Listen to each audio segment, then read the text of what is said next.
bias also enters into the data and how we look at data and how we gather data. And so, the old saying, garbage in, garbage out, it is influenced in ways that we don't fully understand because our bias is often subconscious or we don't appreciate it. And a good example is how we manage wildlife habitat. So in trying to collect data about threatened species, what we want to find out is, okay, what's their habitat range? How do they use it? How do they, how many species are there? And so we've started to use camera traps.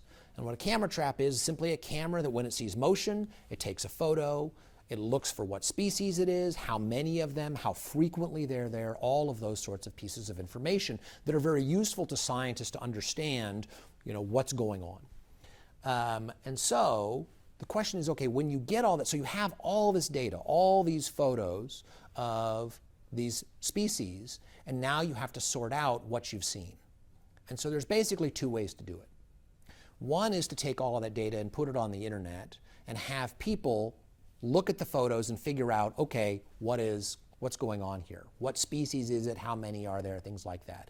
And so there are web pages like Zooniverse and Galaxy Zoo where they train people to look for species and then answer very simple questions. What's interesting, though, is that when humans do that, when they're confused about whether a species is a common form of a species or whether it's the rare form, humans will when they're confused, they will say it's the rare form. Because that's what they want to see. They don't want to see the common, they want to see the unusual. And so when they count, they overcount threatened species.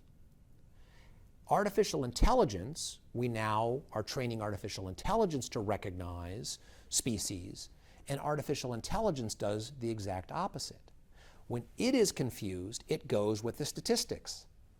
So if it's a 90% chance that it is the common form and a 10% chance that it is the rare form of species, it will say it's the common. So we typically think of bias as being, introducing racial bias or other things like that, but this is algorithmic bias. How we think about things and how artificial intelligence thinks about recognizing and identifying things and the impact that that has. And think about what the impact in the real world is. If humans are doing it, we are overcounting species and we're saying, actually, there's quite a few of these, right? So here's a picture of a pangolin on the bottom, and you say, oh no, and you confuse a pangolin with an armadillo or something like that, but you say, oh no, actually there's quite a few pangolins because we've overcounted. But if the AI does it, it undercounts, and you say, we are in real trouble because there aren't as many as we need, and it has a real world impact on how we manage and address environmental issues.